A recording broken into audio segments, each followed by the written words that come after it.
Y el análisis agropecuario tiene su espacio, tiene su lugar aquí en Telediario Federal y por eso invitamos a Juan Basqueto, quien es analista agrario y agranario y especialista en agronegocios. ¿Cómo te va, Juan? Muy buenas tardes. Buenas tardes, Mariano. Muchas gracias por venir, por compartir aquí en Telediario Federal. Hoy tenemos un tema que es realmente interesante, como es la suba de precios del maíz, ¿no?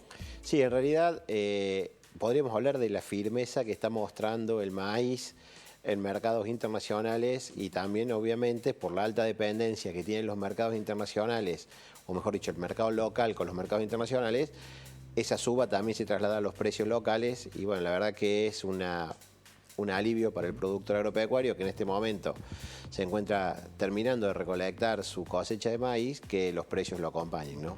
Eso es una buena noticia. Es una muy buena noticia. Puntualmente, esta buena noticia viene de la mano del informe del Departamento de Agricultura de Estados Unidos de ayer, el USDA, por sus cifras en inglés. Y hay dos causas que son las que hacen de que el precio del maíz tenga este valor. La primera de las causas es que hay un atraso muy grande, hubo un atraso muy grande en la siembra de maíz en Estados Unidos. Es decir, que la siembra ha llegado solamente a implantarse el 83% del maíz que se tenía proyectado implantar.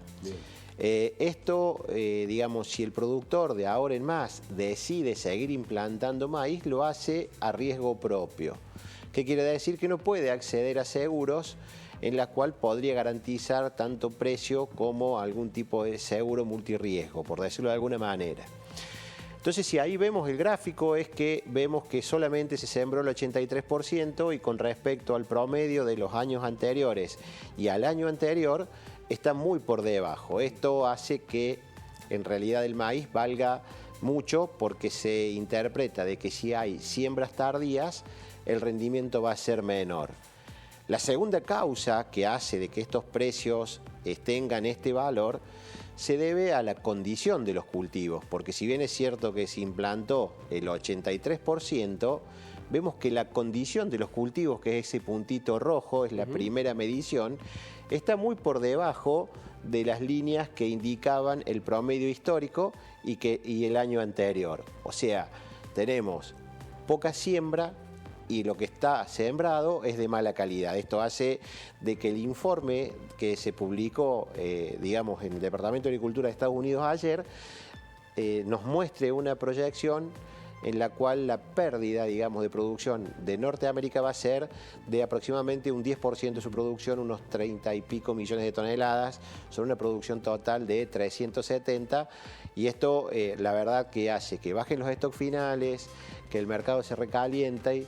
Y si uno lo mira fríamente, si Estados Unidos exporta 60 millones de toneladas en el año, que le falten 30 millones de toneladas, tiene que reducir también su consumo interno.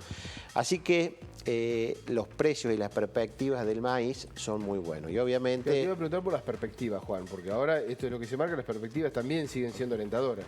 Las perspectivas siguen siendo alentadoras porque estamos hablando de una producción que es estacional. Es decir, una de las características de la producción agropecuaria es que es estacional. Entonces, lo que no se haga de maíz en el hemisferio norte ahora no es que lo va a poder sustituir tan fácil el hemisferio sur. Los precios se definen generalmente en la época de floración del maíz en el hemisferio norte, donde se produce el 80% de la producción de maíz se hace en el hemisferio norte. O sea que Argentina, digamos, si bien aporta al contexto internacional en lo que es el mercado internacional, somos el tercer exportador, Brasil es el segundo. Evidentemente que a las 1.050 millones de toneladas proyectadas para todo el mundo, la producción de Argentina es de 50, la de Brasil es de 100 y algo, entonces no alcanza, digamos, a sumar demasiado. Por lo tanto, el mes de julio va a ser un mes extremadamente volátil. El productor que ha vendido mercadería y ha puesto precio a la mercadería y no ha tomado coberturas, es un buen momento ahora de tomar coberturas al alza, una especie de seguros que puede hacer el productor operando opciones en los mercados de futuros y creo que sí, que el precio va a ser sostenido con muy buenas perspectivas, no solo para esta campaña, sino para la próxima. Bueno, ¿y esto puede variar la decisión del productor de inclinarse un poco más? ¿Ya no? Yo creo que sí, sobre todo si tenemos en cuenta la soja, que la soja viene, porque digamos el productor a la hora de decidir qué sembrar, puntualmente tiene estas dos alternativas, o hago maíz o hago soja. Entonces, cuando tenga que decidir, lo va a hacer generalmente viendo cuál de los cultivos resulta más rentable mirando el futuro. Y soja viene un poquito más complicada. Esta crisis que está teniendo comercial Estados Unidos y China ha hecho de que Estados Unidos, que es el principal productor, el principal exportador de poroto de soja, en realidad tenga mucho stock, y como hay alta dependencia de los precios internacionales, creo que los precios de la soja se ven un poquito más aletargados en cuanto al crecimiento por los altos stocks, y esto ha hecho de que, o va a hacer que el productor generalmente pueda dedicar algunas hectáreas más a maíz, que de hecho se está hablando que después de 20 años, creo que es la estadística, por primera vez vamos a tener otra vez más maíz que soja en la República Argentina. Bueno, ese es el panorama. Realmente creo que sí, creo que es, digamos, lamentablemente para el productor norteamericano no le está pasando bien. Las inundaciones no lo han dejado sembrar, y lo que ha sembrado lo ha sembrado con excesos hídricos. Pero sin embargo, para los precios y para el productor argentino, digamos, es que, bueno, en realidad a nosotros nos ayuda a definir una rentabilidad un poquito mejor para el sector agropecuario. ¿Y cómo están las condiciones nuestras? ¿Hay algunos tardíos?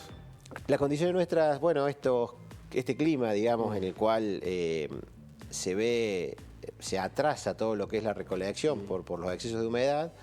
Digamos, un poco se va a sufrir en cuanto a pérdida de calidad, pero en realidad los cultivos en cuanto a rendimiento han sido muy buenos. En general nos hemos llevado sorpresas positivas en cuanto a maíz y soja. Hay otros sectores que están complicados, que la humedad le hace peor. Por ejemplo, el sector manicero, estas lluvias y la recolección se está complicando, y se está complicando demasiado porque el maní, digamos, se produce bajo el suelo, se arranca, se da vuelta, y cuando se humedece, la verdad que complica tanto en calidad como en la aparición de algunos hongos o algunos problemas que dificultan su comercialización. Entonces, digamos, el productor que ha sembrado maní, bueno, no le está pasando tan bien con este clima, y el maní es mucho más susceptible a esta humedad que el resto de los cultivos. Pero en el caso del maíz, aguanta mucho en la planta, y bueno, la verdad que va a tener algún problema de calidad, pero no tan grave, ¿no? Juan, muchísimas gracias por venir, muchas gracias por aceptar la invitación aquí a Telediario Federal. Siempre es un gusto, y bueno, acá estamos para... Por favor, es un placer. Bien, gracias.